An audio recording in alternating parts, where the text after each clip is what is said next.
Eu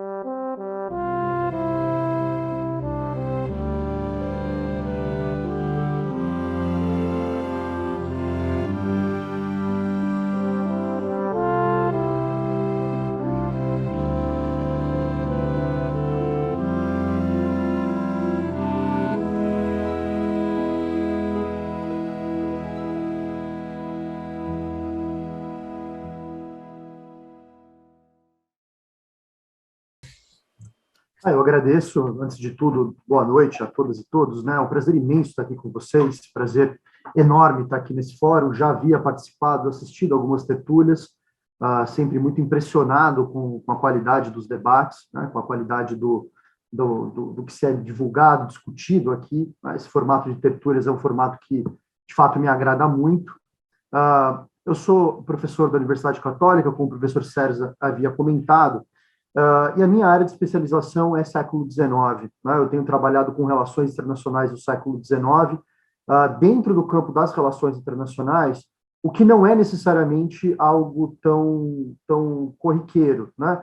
No Brasil, nós temos muitos pesquisadores que estudam relações internacionais do século XIX, sob várias perspectivas, perspectivas históricas, perspectivas da ciência política, mas relacionando com o caráter epistemológico das relações internacionais, com as suas teorias, com os seus conceitos.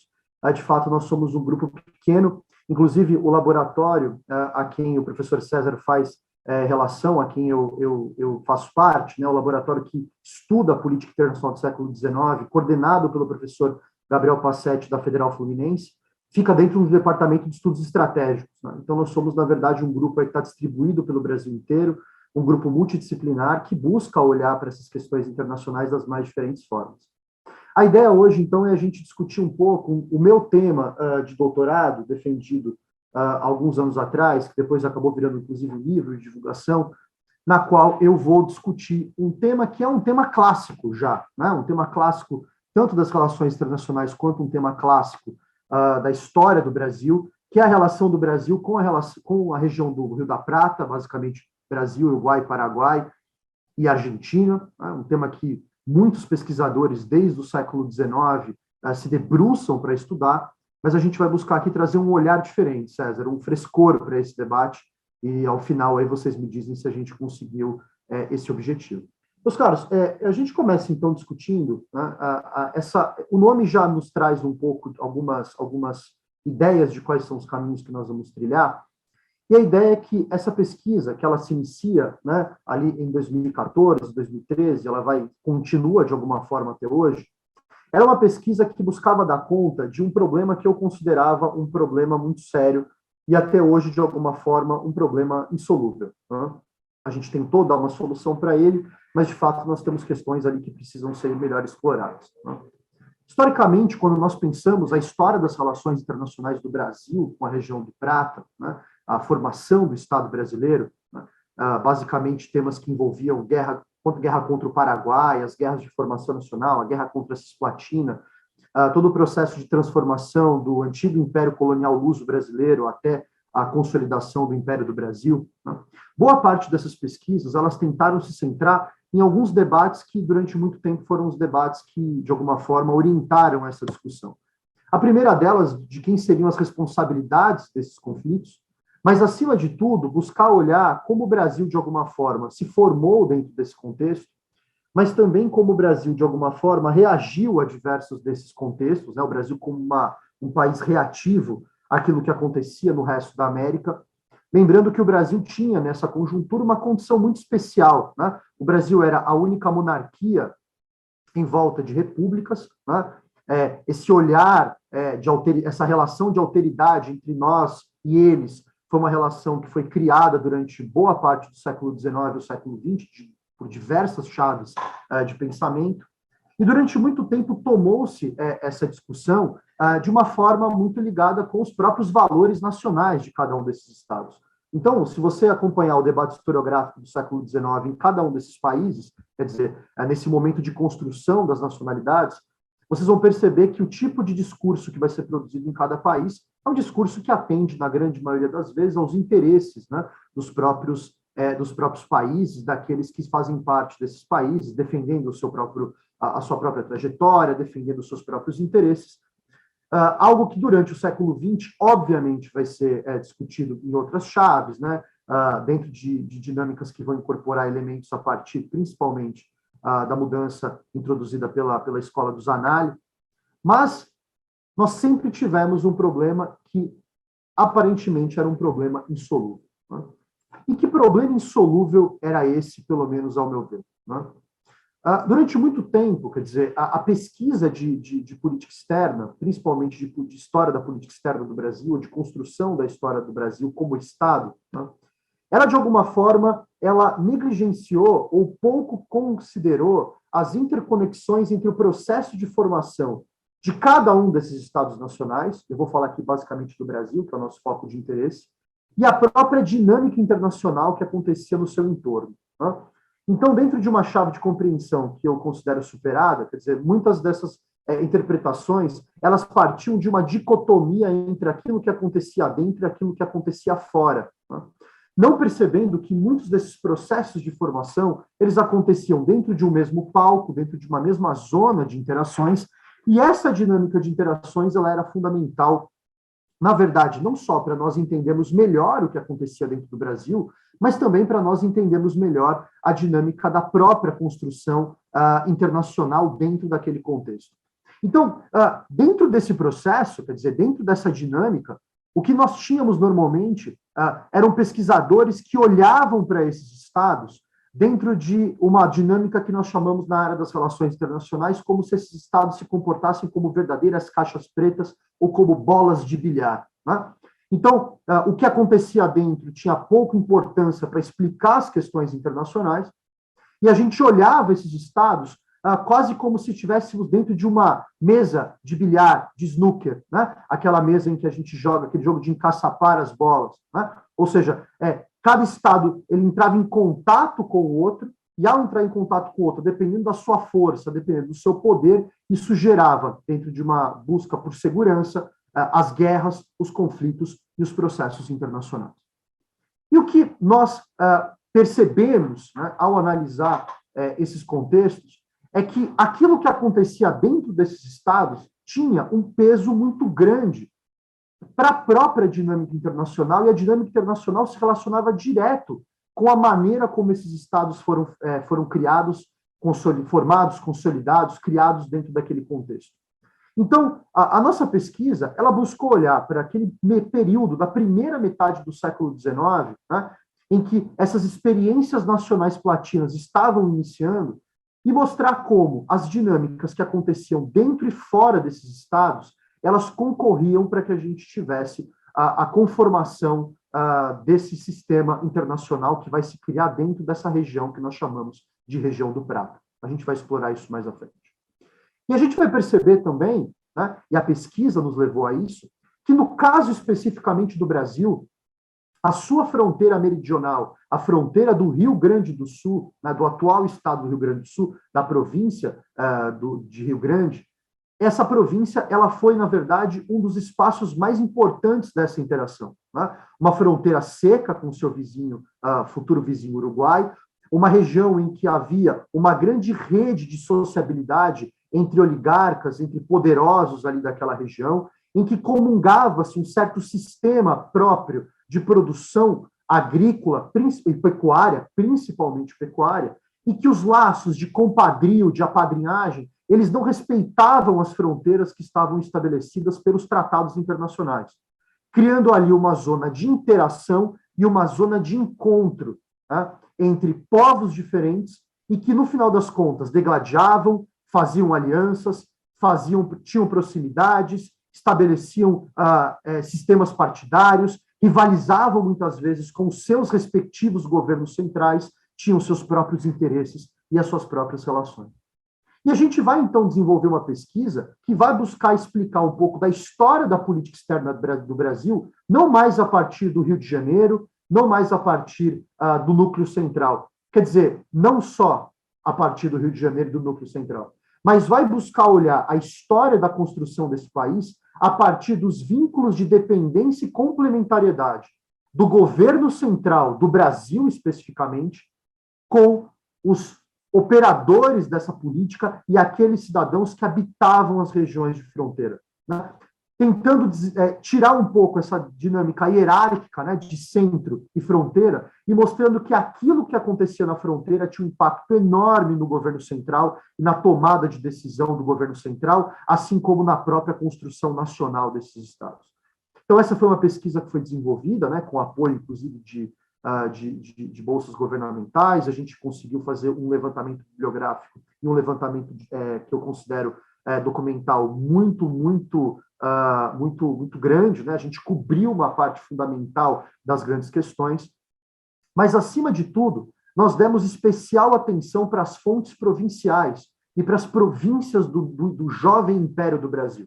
Esse jovem império que vai se formar dentro desse contexto, e muitas vezes é negligenciado o papel que essas regiões provinciais elas tinham na construção da própria história do Brasil e na história da sua política externa. Para vocês terem uma ideia, quer dizer, eu coloquei, para quem é historiador ou trabalha com história, sabe o quanto que isso é importante, eu fiz aqui uma coleção aqui das fontes que foram colocadas, e para além das fontes tradicionais, como embaixadas, consulados, né, trocas de notas de governo, né, fomos até o Arquivo Histórico do Rio Grande do Sul também para pegar várias informações, mas o mais impressionante que nós encontramos foram algumas fontes que são muito pouco utilizadas pelos pesquisadores, né? Nós encontramos no Rio Grande do Sul alguns ofícios que eram trocados pelo presidente da província do Rio Grande do Sul com o governo central do Brasil. E essas fontes, elas se mostraram extremamente interessantes, porque o que elas nos revelavam, né? Elas nos revelavam que o lugar, o espaço provincial, era um espaço riquíssimo do ponto de vista da dinâmica da política internacional. Porque a partir dali saíam informações, saíam pressões de grupos locais, saíam grupos políticos usavam desse canal para pleitear coisas, para pedir ajuda, muitas vezes para ameaçar o governo central, num espaço que nós veremos daqui a pouco, que era um espaço em que o governo central brasileiro tinha pouca capacidade de ação, né? Dependia desses elementos de fronteira para garantir as suas fronteiras, estabelecendo ali uma relação, um tipo de relação muito diferente daquela que a gente imagina a partir de leituras como de sociólogos importantes como Max Weber, né? Que acredita que o Estado Nacional é o monopólio legítimo do uso da violência, e a gente vai perceber que naquele período isso não estava devidamente estabelecido, e esses grupos que habitavam as regiões de fronteira, eles eram importantes do ponto de vista econômico, mas eles também eram os guardiões da ordem, os guardiões da lei, aqueles que cobravam impostos e, portanto, determinantes para a própria proteção e segurança do Império do Brasil. Isso vai, então, estabelecer, né, a gente teve também algumas outras fontes que nós pesquisamos, nós fomos, então, olhar exatamente como essas províncias elas se relacionavam com os grandes assuntos de política externa. E, ao fazer esse jogo, nós revisitamos um tema clássico da história da política externa, da história do Brasil.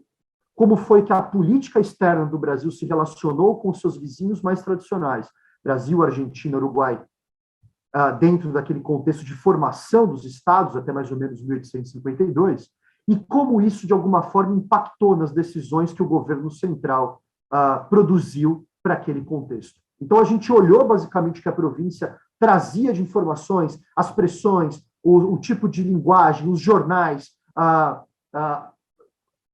documentações que eram trocadas entre esse governo provincial e o governo central, e a gente mapeando atas do Conselho de Estado, reuniões feitas pelo governo, as falas do trono e várias outras iniciativas feitas pelo governo brasileiro, o governo central, a gente começou a perceber que havia ali certas relações causais que precisavam ser estabelecidas. Então, a nossa hipótese inicial era de que não era mais possível olhar para a história da política exterior do Brasil única e exclusivamente olhando para o governo central, mas era necessário também olhar para as províncias, olhar para as regiões de fronteira, olhar quem exercia e quem, de alguma forma, tomava conta da política externa, quem tinha os instrumentos de violência dentro desses contextos, quem é que podia colocar a política externa pensada pelo Rio de Janeiro em marcha, e quem é que pressionava o Rio de Janeiro, a partir dos seus interesses, das suas questões, a fazer com que o Rio de Janeiro, muitas vezes, se curvasse a esses interesses. Essa história, obviamente, ela é recheada de disputas, né? A gente está falando de uma província que entre 1835 e 1845 entra numa guerra civil, né? A gente está falando da famosa Guerra dos Farrapos, ou a Farroupilha. A gente está falando de uma província que participou de quase todos os grandes conflitos internacionais do Brasil, desde o período colonial, desde o período do Império Colonial Português. A gente está falando, portanto, de uma zona de encontro de impérios, uma zona de disputa, e essa história ela precisa, portanto, ser observada desde o seu princípio. A chave da compreensão aqui para o nosso argumento, ela vem de uma ideia importante que nós chamamos de formação nacional dentro de uma literatura de state building, né, de formação de Estado nacional. Né? Nós sabemos que, obviamente, existem muitos ramos de interpretação para isso, né? Mas nós sabemos que os Estados nacionais eles vão se formar a partir desde o século XIII, XIV, XV, mas esse processo vai se intensificando ao longo do tempo, culminando talvez no modelo mais bem acabado de Estado nacional a partir do final do século XIX, começo do século XX. E que Estado é esse? Né? Ele é um Estado que tem uma capacidade muito grande de concentrar dois recursos que, para um autor, que aqui para a gente é um autor-chave, chamado Charles Tilly, são recursos de capital e coerção. Né?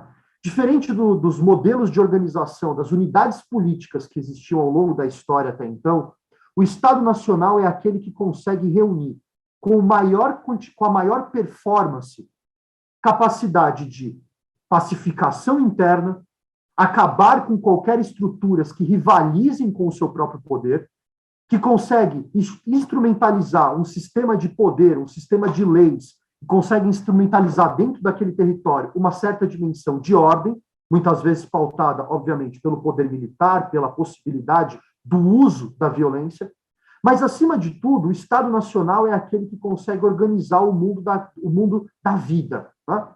E o que eu estou chamando aqui de mundo da vida? É ele que vai regular a propriedade, é ele que vai regular as questões econômicas, é ele que vai regular o mundo material.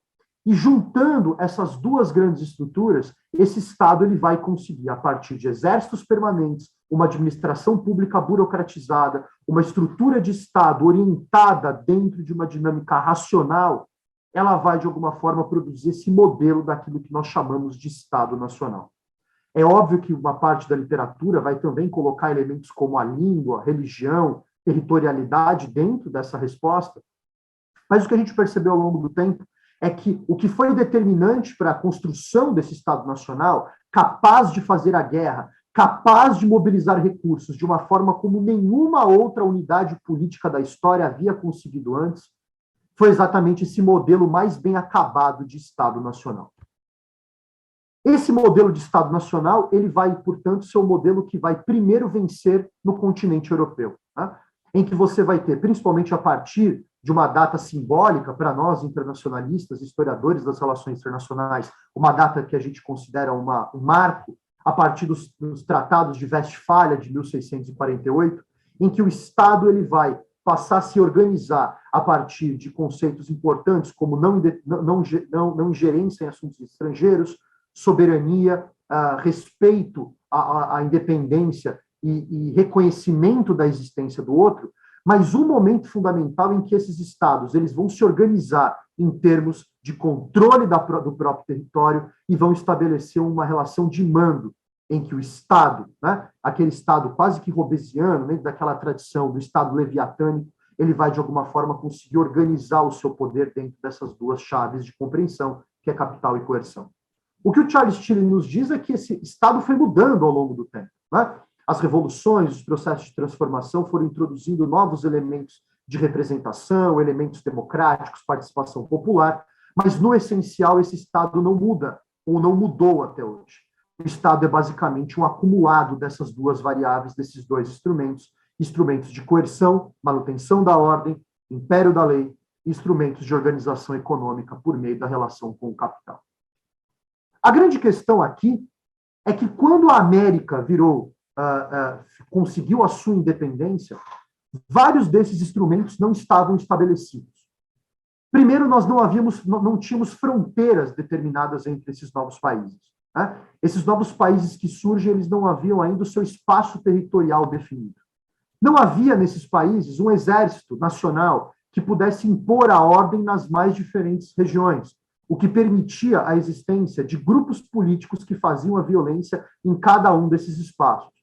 Não havia também um controle e uma determinação muito clara com relação às questões da economia, uma estruturação da viabilidade econômica e dos destinos da economia. Basta ver a dificuldade que todos esses países tiveram do ponto de vista do estabelecimento de um sistema estável e permanente de coleta de impostos. Sem impostos, é impossível financiar um bom sistema de defesa, é impossível financiar um sistema de um aparato permanente de violência, e isso, obviamente, implica que esse Estado vai ter muita dificuldade do seu manejo. Então, quando as independências elas acontecem, esses estados que vão surgir na América, eles vão ser estados que vão ter deficiências gigantescas nesses instrumentos de capital e coerção. Só que aqui vem o grande problema para nós compreendermos a questão. Quando nós lemos as constituições desses estados, quando a gente vê o discurso oficial de reis e presidentes, quando a gente percebe como esses estados eles são construídos, a gente percebe que todos esses estados, de alguma forma, vão emular ou copiar estados europeus que já tinham todos esses instrumentos devidamente consolidados. Então, esse é um jogo muito interessante, porque na América vai se estabelecer estados proto-nacionais, pré-nacionais, mas que se vendiam ou que tinham uma estrutura nacional, pelo menos no campo da sua aparência. E é nesse jogo entre aparência e essência que o nosso trabalho vai se desenvolver.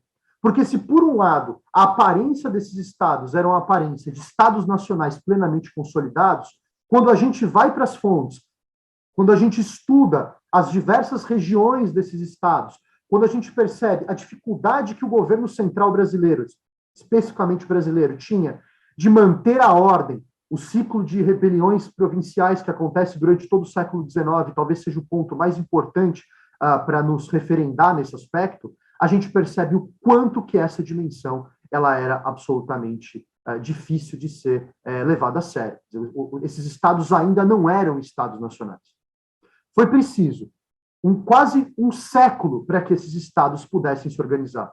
No caso do Brasil, esse processo vai para além da famosa Guerra do Paraguai ou da Guerra da Tríplice Aliança. Em outros estados, como na Argentina, isso vai se dar a partir da década de 60, na Batalha de Pavón, e outras regiões vão ter cada um deles a sua própria história.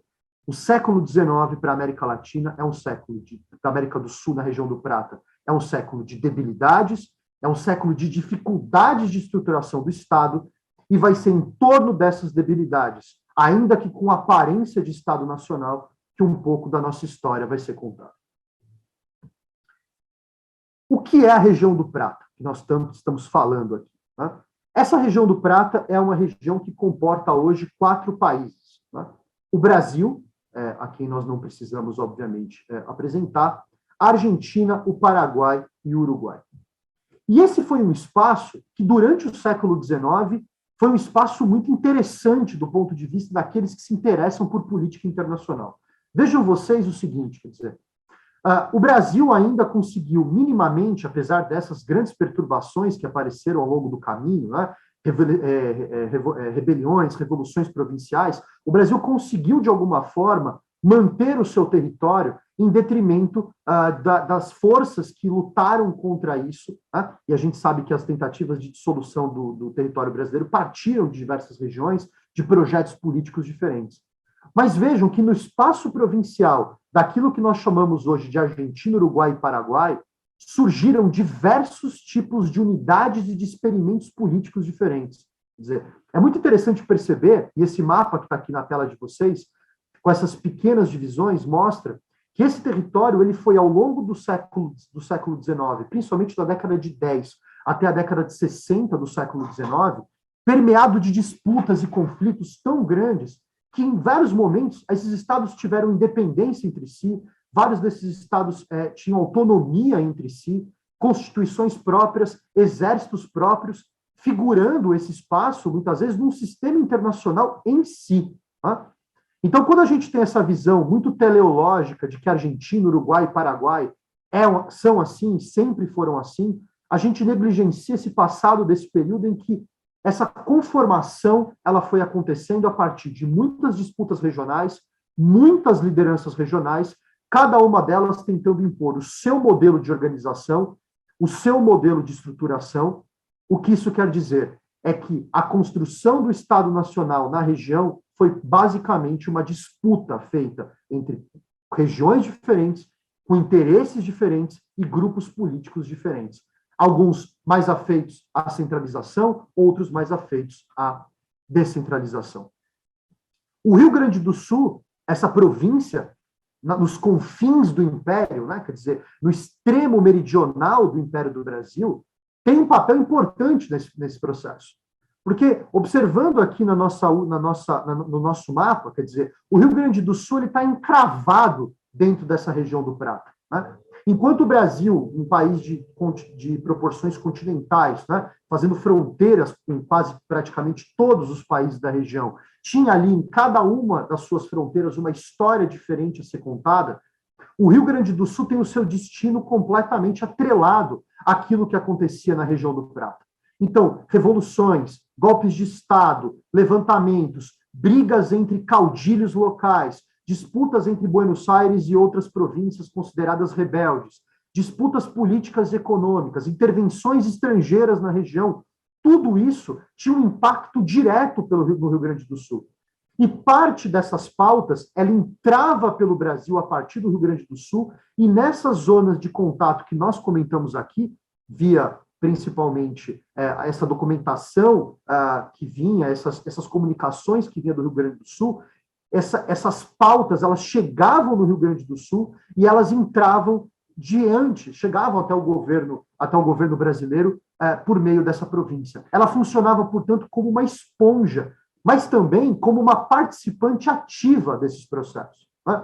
Já se foi a época que acreditava que o Rio Grande do Sul era, na verdade, um agente passivo, porque várias das rebeliões, várias das disputas que vão acontecer naquele espaço têm a participação de grandes estancieiros e a participação de personalidades e figuras importantes que controlavam não só a província, como também a região fronteiriça. Então, a gente precisa aqui rapidamente passar um pouco por essa história do Brasil no Prata e contar um pouco como essa história ela vai se desenvolver. Né? Para boa parte da intelectualidade brasileira, a região do Prata ela foi quase construída como um limite natural. Né? Nós tivemos ali, durante uma parte importante do período colonial, um processo que nós chamamos de entradas e bandeiras, né? Que foram principalmente pessoas da província de São Paulo, da região atual de São Paulo, que em busca principalmente de ouro e de escravos indígenas, entraram por dentro do território, no período basicamente após a conhecida União Ibérica, e começaram a aumentar as fronteiras e a presença portuguesa em territórios que antes eram territórios espanhóis. Isso teve um impacto gigantesco, porque, num primeiro momento, essas relações, que eram relações muito distantes, a porção espanhola e portuguesa, ela praticamente não se encontrava em nenhuma parte na América do Sul, elas começam a, de alguma forma, entrar em disputa. E o controle pelo prata, naquele período do século XVII, depois até o século XVIII, vai ficar cada vez mais claro, tanto para portugueses e espanhóis, como sendo algo absolutamente determinante para a manutenção e segurança dos domínios dos dois impérios na região.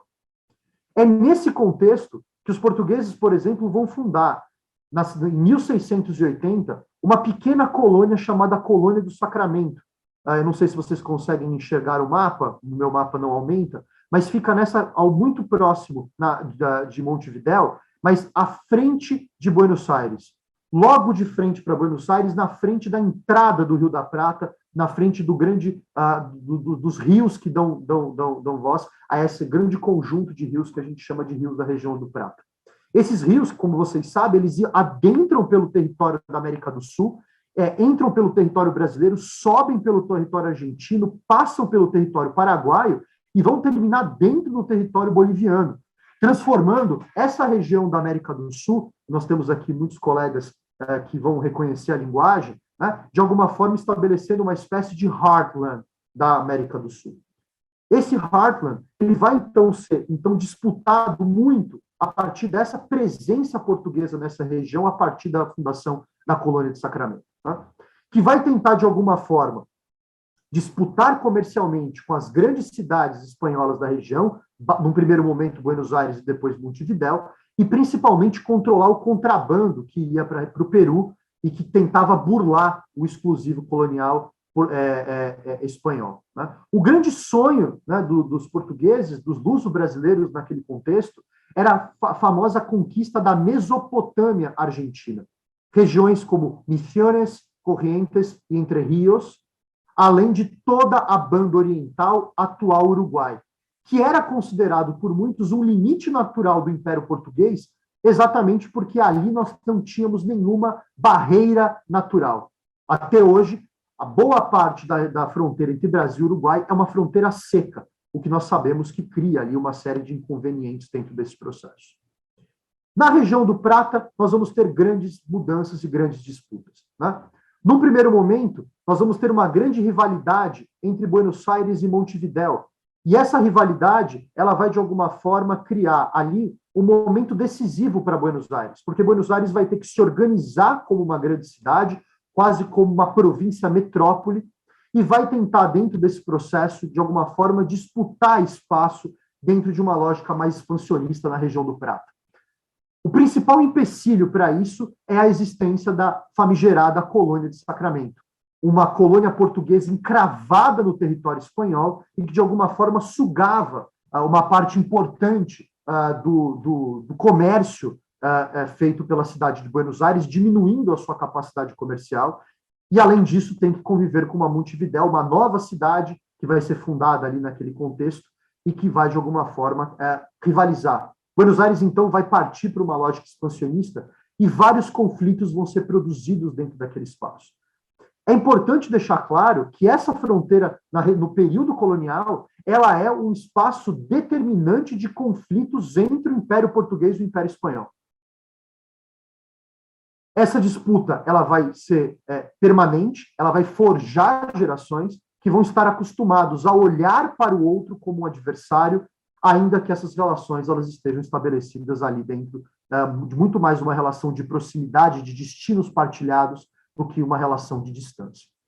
1750 é um momento importante, quando a capacidade diplomática portuguesa, e essa sim era absolutamente fantástica durante todo o período que nós estamos tratando aqui, porque várias vezes, quando as armas decidiam o destino daquelas regiões para os espanhóis, era a diplomacia portuguesa que conseguia reverter esse estado de coisas, até que em 1750 nós temos um momento decisivo em que o território das bandeiras e o território da região sul do Brasil vai ser finalmente consolidado pelo Tratado de Madrid, e os portugueses fazem o que para nós foi, brasileiros, uma troca que vai ter repercussões históricas, né? Nós trocamos uma região chamada de Missões, onde havia uma série de missões jesuíticas num território de fronteira entre Brasil, Uruguai e Paraguai, por Sacramento, trocando uma quantidade gigantesca de terras exatamente por aquela pequena porção, por aquele pequeno enclave português no meio da região do Rio da Prata, o que denota a importância daquilo para as autoridades espanholas. Eu disse para vocês que portugueses e espanhóis sempre lutaram, mas é sempre importante relembrar de um episódio histórico muito triste dessa relação que aconteceu entre 1754 e 1756, que é a famosa Guerra Guaranítica, em que portugueses e espanhóis, para manter o Tratado de Madrid vigente, precisavam expulsar as populações das missões dali, e os dois impérios se juntam, um dos poucos momentos da história em que isso acontece, para massacrar juntos as experiências das missões jesuíticas que existiam dentro daquele espaço. Em 1776, na grande reformulação do Império Espanhol, da tentativa de modernização do Império Espanhol, vai ser criado o famoso vice-reinado do Rio da Prata, que vai pegar Uruguai, Argentina, Paraguai, Bolívia e o Chile, uma pequena parte do Chile, o Chile era um reino na época, reino do Chile, e vai se criar a partir dali um grande polo de desenvolvimento desse reino espanhol.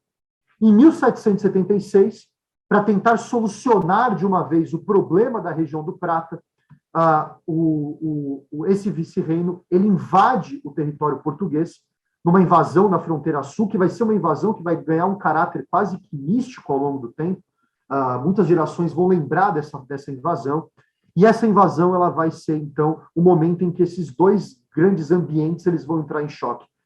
As tropas espanholas chegam muito próximo à região de Florianópolis, à região de Desterro, e conseguem vitórias importantes. Mas a partir de 1777, de novo a diplomacia portuguesa entrando em jogo, essa invasão ela vai ser revertida, os territórios vão ser devolvidos e os interesses territoriais portugueses vão ficar ali dentro. Esse jogo todo vai mudar a partir das guerras napoleônicas, da invasão da Espanha e a prisão do monarca Fernando VII na Espanha. Porque sem o poder real estabelecido, começa a se juntar na região do Prata diversas juntas, os cabildos regionais eles começam a se organizar, e acontece na região do Prata a famosa Revolução de Maio de 1810. Essa rebelião ela vai culminar com um grande processo de uma invasão inglesa ali naquele contexto, e isso vai ter um processo que vai se iniciar as independências da região, né? É interessante notar que esse processo acontece em paralelo com a chegada da vinda da família real ao Brasil em 1808, que vai se colocar como uma grande janela de oportunidade para o domínio luso brasileiro conseguir, de fato, estabelecer um controle sobre a região do Prata e que esse controle pudesse ser, portanto, para sempre brasileiro. É nesse contexto que surge uma figura importante chamada José Hervásio Artigas, que é um grande um sujeito ali da região da Banda Oriental, um sujeito que tinha sido contrabandista, tinha sido trabalhado para o exército revolucionário de Buenos Aires, e ele, descontente com o caminho que Buenos Aires havia tomado a partir do seu levantamento contra a Espanha, ele vai formar junto com outras províncias do antigo vice-reinado do Rio da Prata um grande acordo chamado a Coligação de los Pueblos Libres, de 29 de junho de 1815. Essa coligação ela era uma coligação completamente diferente. Porque enquanto o Brasil, controlado por Dom João VI, controlado por Dom João, e buscando ali se estabilizar o centro do reino plurinacional, do reino intercontinental português, ao sul, Buenos Aires estava tentando criar o seu processo de organização nacional a partir de um novo modelo, que seria um modelo que teria não mais a Espanha como centro da gravitação daquelas províncias, mas agora Buenos Aires. O medo de que a oligarquia liberal portenha, né, liberal no sentido de estar muito associado ao liberalismo do século XIX, libricambismo, ideias de vontade popular, de soberania popular, esse grupo político portenho, ele começou de alguma forma a se organizar, a de alguma forma controlar esse processo. Isso gerou em todas as partes do vice-reinado do Rio da Prata levantamentos de todos os tipos.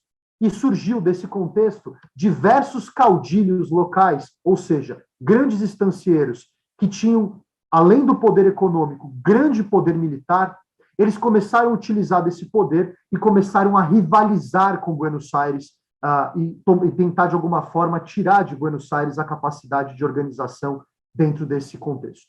Artigas é o primeiro e considerado o maior inimigo, a ponto de Buenos Aires recorrer aos portugueses para tentar acabar com o inimigo que poderia colocar Buenos Aires de joelhos diante dos caudilhos locais. É nesse contexto que Carlos Frederico Lecor, o antigo general que havia participado, inclusive, das guerras napoleônicas, ele vai proceder uma invasão do território do atual Uruguai, vai anexar a Banda Oriental ao território português e vai criar o novo limite do Império Brasil. E que limite vai ser esse? Esse limite vai ser o Rio da Prata, aquele limite natural idealizado desde o período colonial. Quando o Brasil, em 1822, luta pela sua independência, a partir da participação de Dom Pedro, depois futuro Dom Pedro I, que vai, de alguma forma, romper o laço entre Brasil e Portugal, essa região, que até então era uma região espanhola, com população que falava espanhol, de colonização totalmente espanhola, passa a ser aquilo que nós chamamos de província cisplatina. Essa história é extremamente importante, Porque em 1824 vai haver o juramento em Montevidéu da Constituição do Brasil. E um ano depois, patrocinado por Buenos Aires, descontente com aquela anexação, nós teremos a chegada de uma expedição que, para os uruguaios, ela tem um status quase que místico, né? De Juan Antônio Lavarreda, dos 33 orientais que vão desembarcar nas praias uruguaias e vão tentar fazer um levantamento que vai se considerar um levantamento bem-sucedido.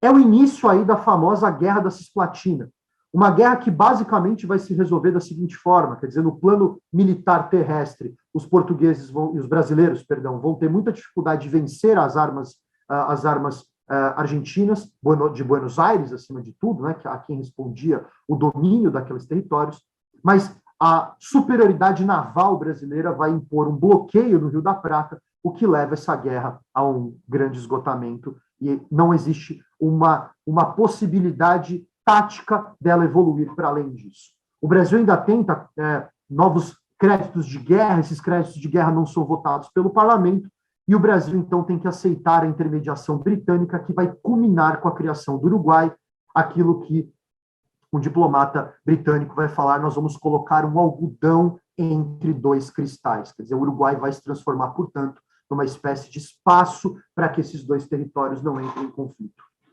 Esse momento vai ser um momento importante, porque vai se assinar, naquele contexto, a Convenção Preliminar de Paz de 1828, que era para ser um instrumento provisório, mas não vai ser um instrumento provisório, ele vai ser um instrumento que vai ficar durante quase toda a primeira metade do século XIX vigente.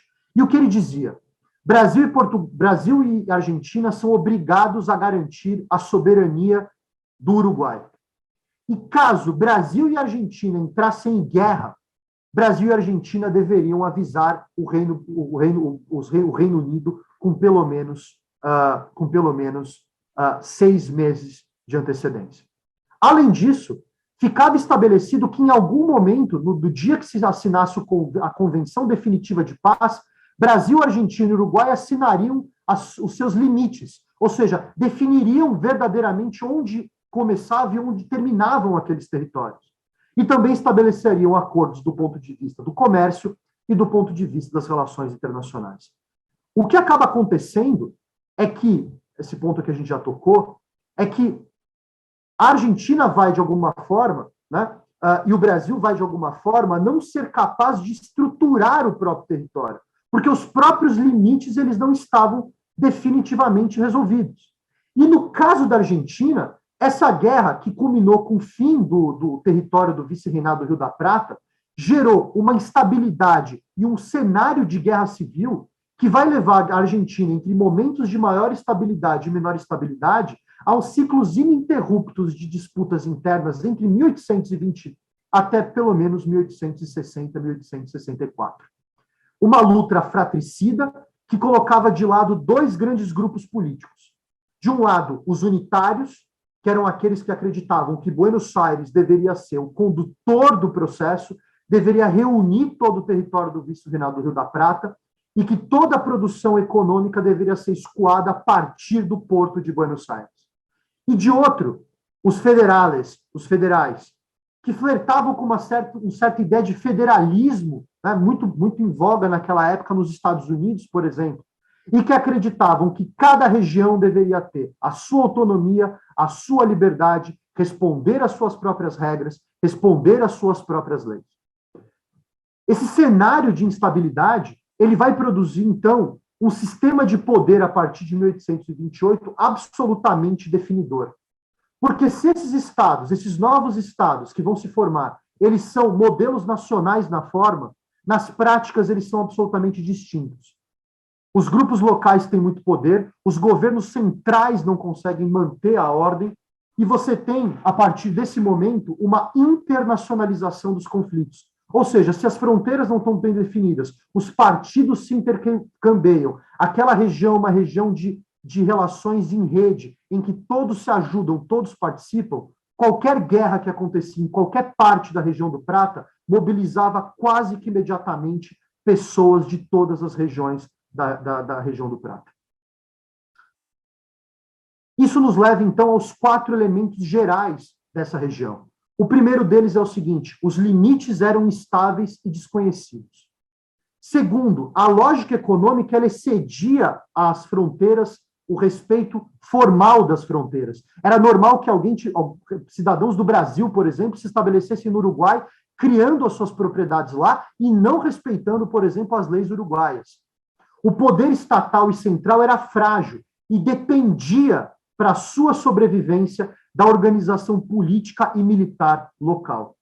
Vai ser apenas quando esse estado de coisas for alterado que nós vamos ter uma mudança definitiva dentro desse processo.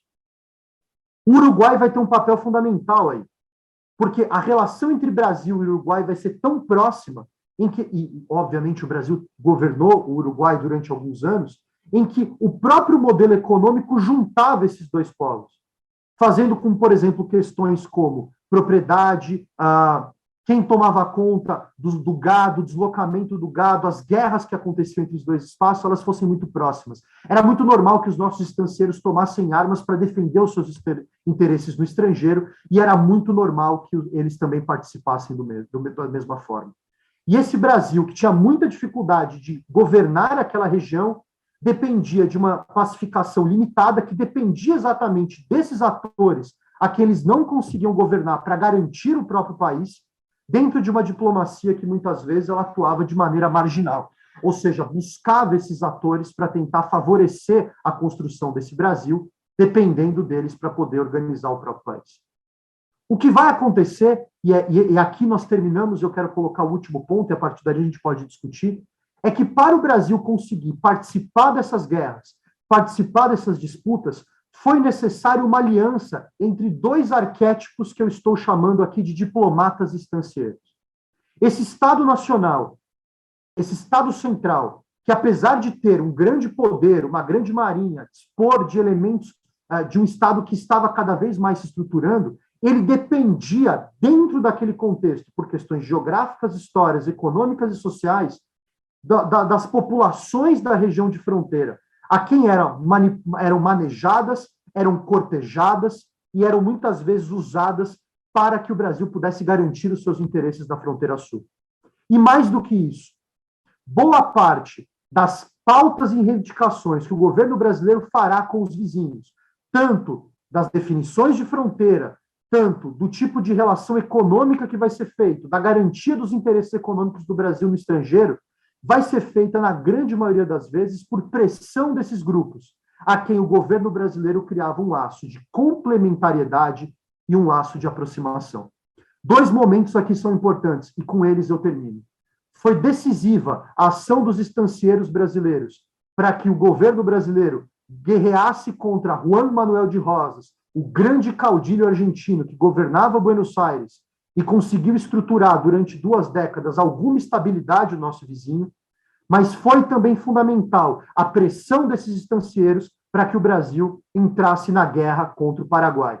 Porque a guerra contra o Paraguai, que se inicia a partir de uma intervenção do Uruguai, ela nasce de pressões vindas destes mesmos estancieiros, descontentes com políticas feitas no Uruguai e que, de alguma forma, era entendida que afetavam os interesses desses estancieiros, principalmente em 2 áreas, o deslocamento de gado do território uruguaio para o território brasileiro e violências que estavam sendo cometidas contra brasileiros em território uruguaio. Mas vejam, eram brasileiros em território uruguaio, o que mostra exatamente o quanto essa região de fronteira era uma região de conflito, uma região de convívio, e ela foi absolutamente fundamental para estruturar a história do Brasil e a história desses povos naquela região. Então, Carrelhas, pode começar. Eu estava aqui a escrever uma mensagem dizendo que não tinha perguntas, mas tinha louvores. E era justamente um agradecimento a esta brilhante palestra sobre a história do sul do Brasil e que eu aprendi muito. Portanto, muito obrigado, muitos parabéns, nada mais. Gostaria de continuar a ouvi-lo a si e a todos sobre estes temas. Muito obrigado. Muito bem, sim senhor, obrigadíssimo, António. Tenho aqui o Rui Carita. Boa noite a todos, prazer em ouvi-lo. Os parabéns grandes ao Coronato pela convicção, boa aula, boa dicção, boa organização e uma transmissão perfeita enfim, de uma investigação feita, etc. Para nós, por vezes há algumas dúvidas, é que estas coisas apresentadas taxativamente como perfeitamente consolidadas, quando vamos analisar, têm sempre limitações. A história tem sempre visões de ambos os lados, de ambos os sentidos, etc, etc. Por exemplo, estou-me a referir à guerra guarinítica, ou seja, uma guerra incómoda, como definiu o general Silvino da Cruz Curado, já lá vão quase 20 anos, e que estudou profundamente esse assunto. É um assunto que ultrapassa o próprio espaço. É uma afirmação de iluminismo internacional. Ou seja, não se pode admitir que uma possessão ultramarina, quer para Madrid, quer para Lisboa, quer para Roma, seja gerido por missões jesuíticas que estavam extintas oficialmente. Ou seja, a Companhia de Jesus estava extinta e ela consegue levantar os povos em nome da Santíssima Trindade, enfim, coisas engraçadas que nós estamos agora a ver a aparecerem na Rússia e na Ucrânia, o Estado indivisível, a mãe Rússia, essas coisas todas que de facto continuam a vir de vez em quando ao de cima de uma maneira estranha. É uma guerra muito mais complexa do que se pode pensar, porque um Estado iluminista não pode admitir ingerências da Igreja Católica, ainda por cima a Igreja Católica em déficit, que era a Companhia de Jesus, que respondia só ao geral. Bem, sei que atualmente conseguiu meter já um geral como Papa, mas quer dizer, as coisas com o tempo evoluem de outras maneiras.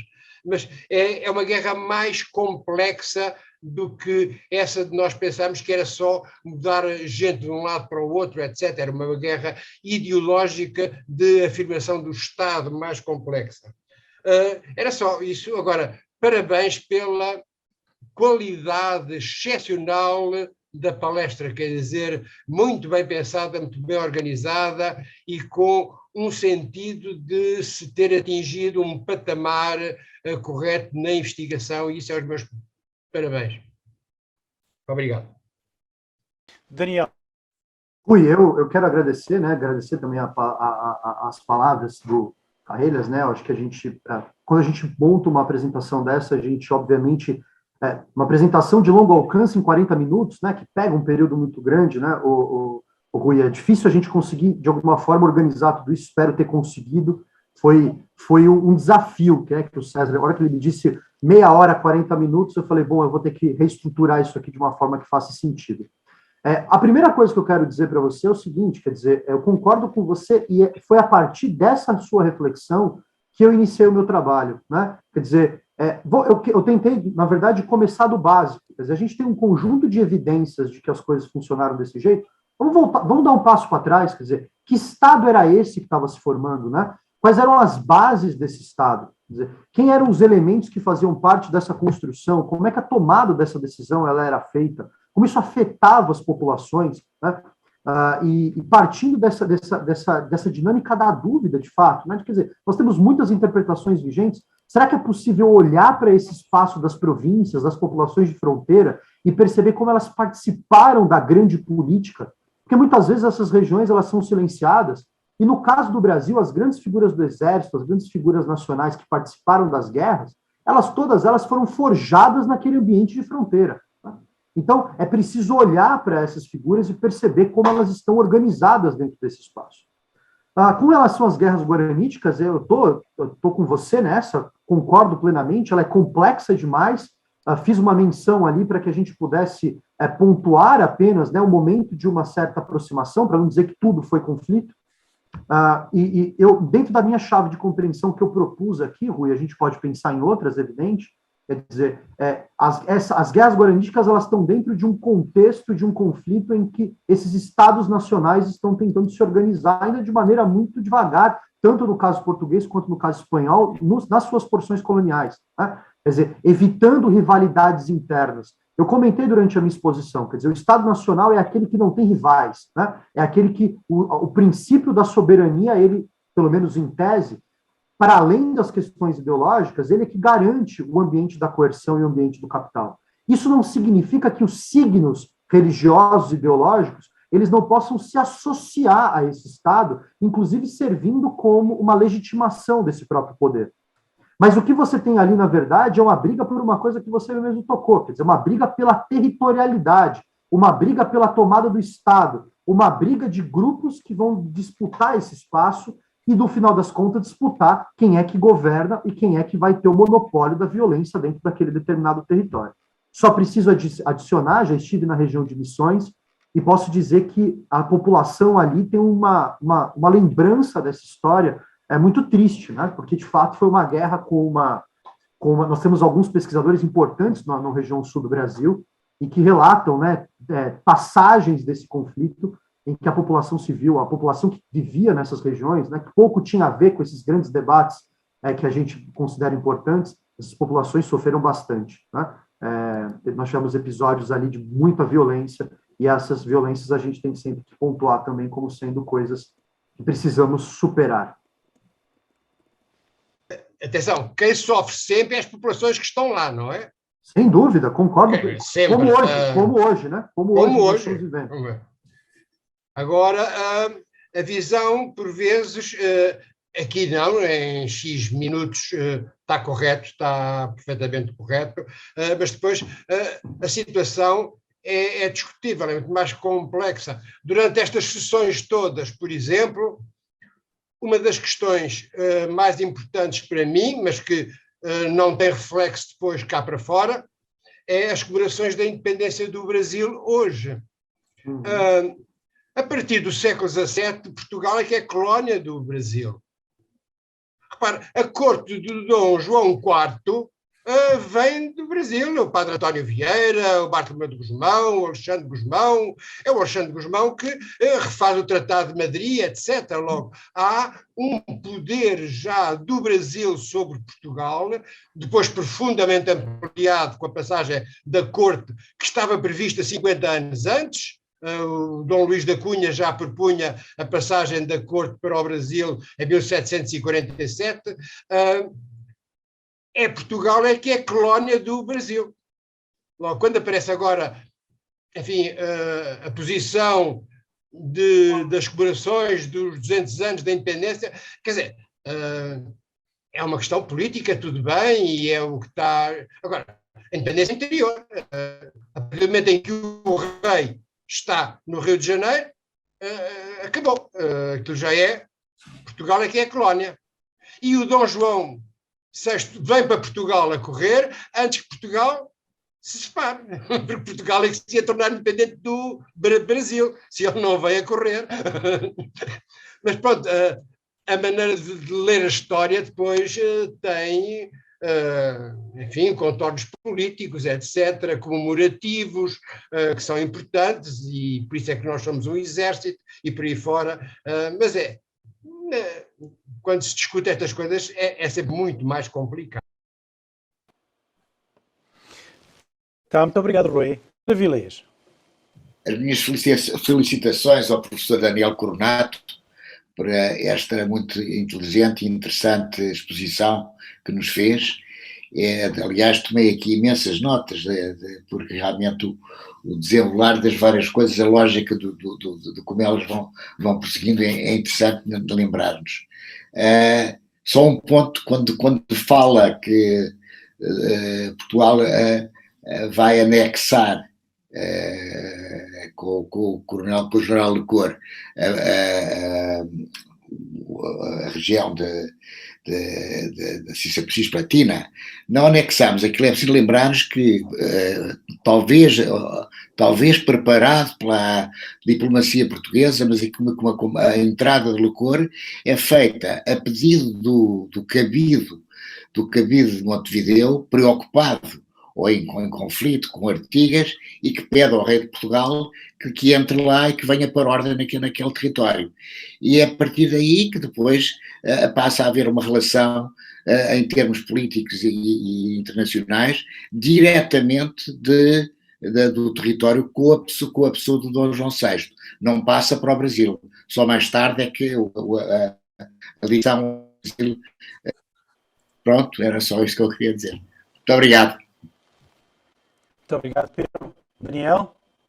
Beleza, agradeço muito os comentários, né? Você acerta na ordem das informações, né? Quer dizer, no primeiro momento que se procede a uma intervenção, né? A pedido do Cabildo de Buenos Aires, né? Você falou de Fidel, quer dizer, e o que vai ser tratado por Artigas e pelos seus aliados como uma grande traição do governo bonairense, né? Isso, inclusive, vai ser muito importante depois para as guerras que vão acontecer dentro da Argentina, do território argentino, porque cada um desses grupos, né, desses líderes provinciais que a gente chama de caudilhos, há todo um debate em torno dessa nomenclatura, eles vão muito se conectar a essa tradição iniciada por José Herválio Artigas, né, quer dizer, essa tradição do federalismo, as instruções que ele manda para Buenos Aires, o seu modelo federalista, e até hoje na Argentina, se você quiser arrumar uma confusão, é só você propor discutir Artigas, né, porque há um lado que vai tratá-lo como uma espécie de prócer da democracia no continente, uma espécie de herói democrata, e muita gente vai tratá-lo, como foi tratado durante toda a literatura do século XIX argentino, uma parte dela, Sarmiento talvez a mais importante, como se fosse um bandoleiro, um criminoso, um contrabandista, uma pessoa que lutou contra o estabelecimento de um Estado, né? Quer dizer, aquele grupo da fronteira que, na verdade, impossibilitou a construção do Estado argentino da maneira como queriam os ilustrados membros da oligarquia bonaerense, né? Isso é um debate, assim, acaloradíssimo na nossa vizinha Argentina. E com relação ao último ponto que você coloca dos homens, né? Essa chave que eu coloco aqui de compreensão do Charles Tilly, ela coloca, obviamente, vários desses outros instrumentos, como você mesmo colocou, dentro desse jogo, né? Quer dizer, o componente humano dentro desse processo, questões geopolíticas como território, mas o que ele tenta fazer, beleza, me parece que é um caráter meio essencialista, quer dizer, ele tenta ir nos dois mecanismos mais essenciais, daqueles que todos os outros gravitam. Obviamente, essa é uma chave de interpretação, a gente pode ter todas as outras, mas ela me ajudou principalmente a entender o seguinte, quer dizer, a grande diferença que havia entre os estados que estavam se organizando na Europa e as dificuldades que esses estados americanos estavam tendo naqueles primeiros anos. Quer dizer, havia ali uma diferença muito grande em matéria de substância, de fato, né? O fato de você não ter um tratado que regula fronteiras já é um problema. É uma posição muito marxista. Essa que vou dizer é clássica posição marxista. O Chile, ele é weberiano, né? O Chile é weberiano, né? E o capital que ele está colocando aqui não é talvez a visão marxista de capital, é importante ficar claro. O capital para ele aqui, ele está pensando a variável da economia para além da questão da relação entre classes.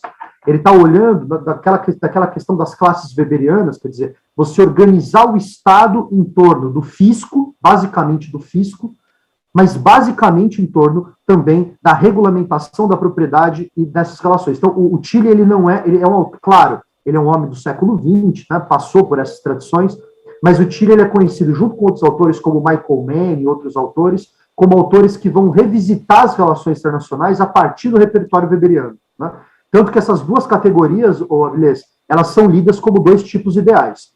Capital e coerção não existem no mundo real, né? São dois tipos ideais que nos ajudam a entender a realidade. Pedro, muito obrigado, professor Daniel. Gostaria de saber se há alguém com mais alguma questão. Se não, introduzo eu aqui assim uma questão. A questão é a seguinte. Já o professor Rui Carita aqui assim referiu que há uma diferença fundamental nas independências da América do Sul. A grande diferença é que quando se dá a invasão francesa à Península Ibérica, as duas cortes têm soluções e têm, no fundo, destinos diferentes.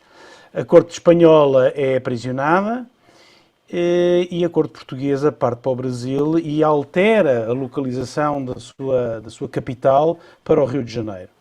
E a partir logo do fim da primeira década a corte portuguesa está no Rio de Janeiro e os negócios de Portugal e do Brasil são dirigidos a partir do Rio. Espanha não. Espanha e as suas, digamos assim, as suas províncias da América do Sul estão elas todas divididas. E, inclusive, não há uma aceitação há uma aceitação da junta espanhola, das nativas, e, portanto, não há uma aceitação, porque não aceitam que está a partir de Espanha em nome de um rei que está prisioneiro dos franceses. Que, efeito exatamente desta questão, relações diferentes da posição de Dom João VI, ainda príncipe regente, porque Dona Maria ainda era viva até 1816, qual é, digamos, a diferença que há nestas mesmas independências e o seu impacto que teve exatamente na Argentina? Rui, obrigado pela pergunta, obrigado pelas observações, né?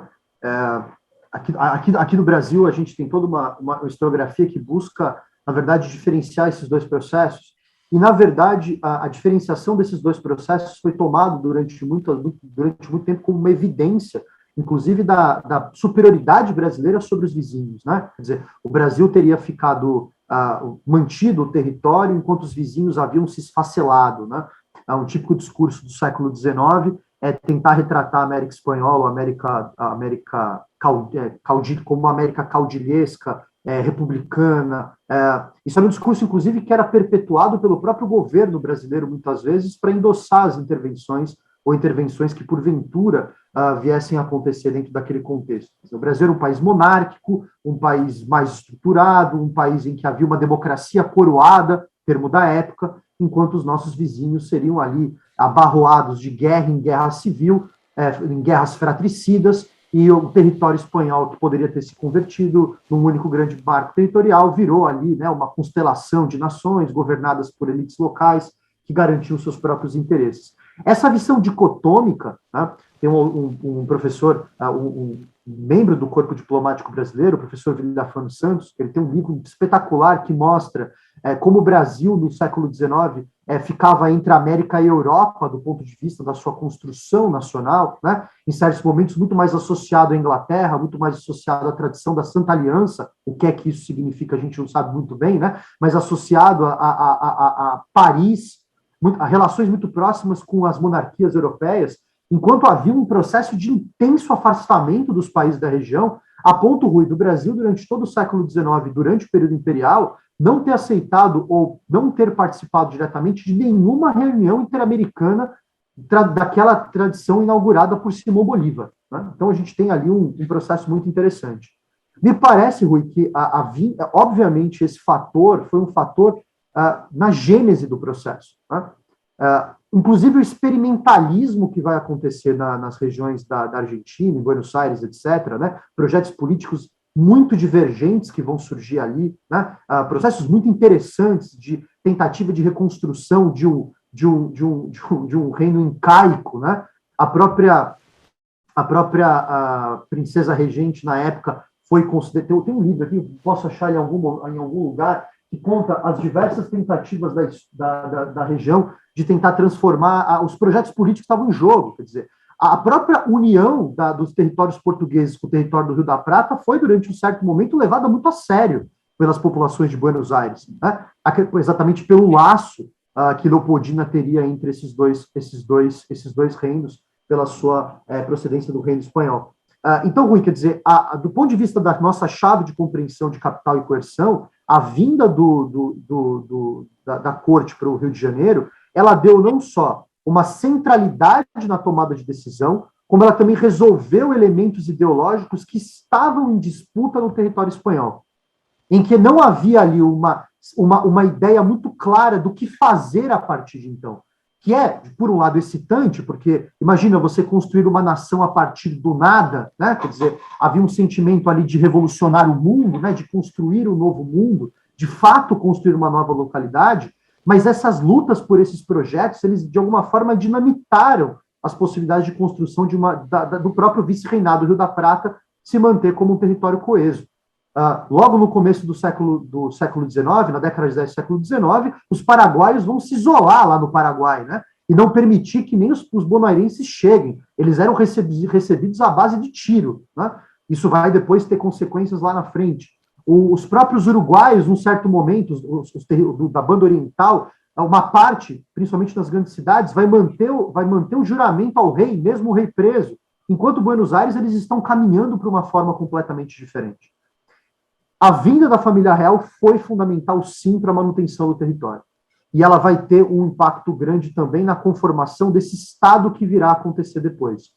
Porque boa parte dessa base burocrática estatal que vai ser fundada a partir de 1808 e vai ser reestruturada a partir de então pela vinda da família real, vai ser a base de sustentação pela qual o Império do Brasil vai montar. Eu vou dar um exemplo da minha área, Rui. Nós éramos o único povo da região que tinha um aparelho diplomático plenamente funcionando em 1822. Você pode imaginar o que é conseguir independência, né, Rui? Quer dizer, você tem que fundar embaixada no mundo inteiro da noite para o dia. Você tem que criar um corpo de diplomatas no mundo inteiro da noite para o dia. Você tem que criar um órgão técnico para tudo isso. E, de alguma forma, a transição como ela foi feita no Brasil favoreceu, num primeiro momento, essa organização um pouco mais bem feita. Mas quero fazer um alerta. Essa organização ela ajudou muito o núcleo central do governo. Mas o território português, depois brasileiro, era um território grande, com muitas especificidades, e nas zonas de fronteira, as relações eram mais parecidas até com essa dinâmica social dos países que depois viraram países hispânicos, do que propriamente com o governo central do Império. Sim, sem dúvida. Já agora, eu diria uma coisa, isso já foi aqui debatido nestas tertúlias, que com o movimento da Corte de Lisboa para o Rio, as várias capitais das várias capitanias e dos vários Estados brasileiros deixaram de se ligar com Lisboa, porque eles ligavam-se inicialmente com Lisboa e sempre houve uma ligação dos vários Estados com Lisboa, dos vários governos com Lisboa, e passaram a ligar-se com o Rio de Janeiro, com a presença de Dom João VI. E Dom João VI leva todo o aparelho de Estado consigo, leva a burocracia do Estado consigo, leva os seus ministros, ele transporta-os com os seus ministros. E transporta também, por exemplo, não só a biblioteca, transporta também a arte. Ele manda vir de Lisboa, não vão com ele na ida, mas manda vir de Lisboa, por exemplo,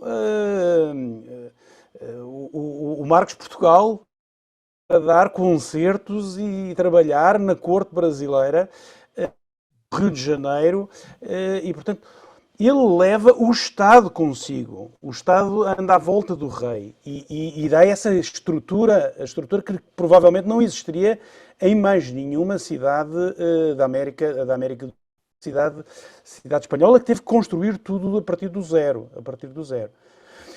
Já agora, eu ia-lhe fazer uma pergunta. Num dos seus slides fala numa inglesa. Que invasão inglesa é essa? Há uma invasão inglesa ali no começo. Na verdade, há duas grandes invasões inglesas na região do Rio da Prata, né?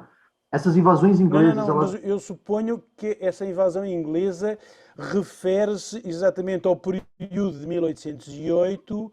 Sim, que vai anterior... 1805 com o Beresford.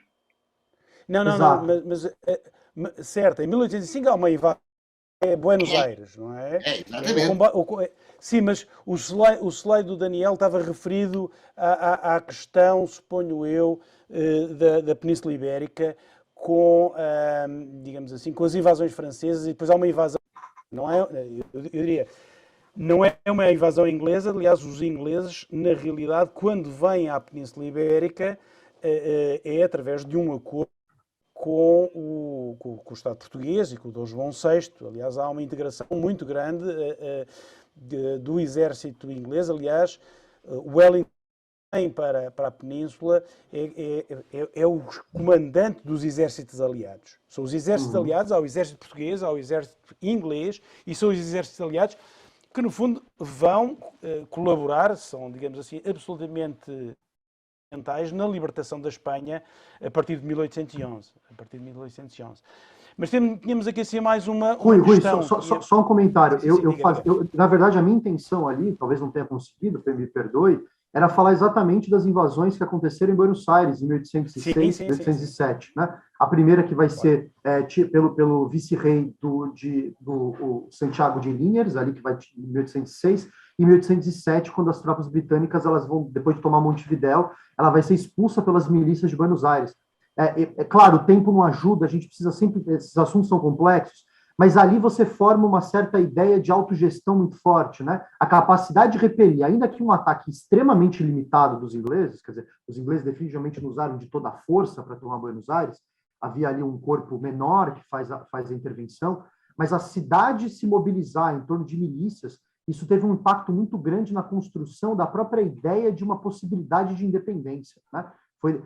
Aquilo forjou uma certa ideia de que isso era possível. E para os nossos amigos argentinos, aquilo teve um papel muito grande na construção da sua própria identidade nacional. Isso vai ser sempre, muitas vezes, retomado ali como um momento determinante. Era sobre isso que eu estava fazendo alusão ali naquele momento. Estamos também a terminar, já passa aqui assim das 10h30, já estamos aqui assim nos 80 minutos que tínhamos planeado. Vê-se mesmo que isto é um professor da universidade que está a cumprir o calendário e o horário previsto. Sim, senhora. Perguntava se há aqui assim mais alguém que queira fazer alguma intervenção. Eu queria fechar, talvez, falando alguma coisa, né? Claro. Bom, primeiro agradecer ao Daniel, eu esperava uma boa palestra e a tive, fiquei feliz. Fico feliz de saber que o corpo de professores que nós temos hoje na universidade está nos dando tantas tertúlias, isso é bom para o pessoal aqui. Eu sei que é muito difícil você pegar esses pedaços de informação que estão a uma distância considerável de uma verificação real, porque você tem narrativas que são sempre conflitantes a partir de quem ganhou, né? E quando você tem estados nacionais que contam na sua história o mesmo evento com olhares distintos, né, fica ainda mais difícil navegar por essas narrativas e chegar a algo que seja coerente, né? Então sempre vai ser possível contestar um ou outro elemento dessas narrativas, mas eu vi que na sua construção ela é bastante coerente, como o Rui mesmo comentou lá atrás, o Carita e o nosso querido Rui Moura.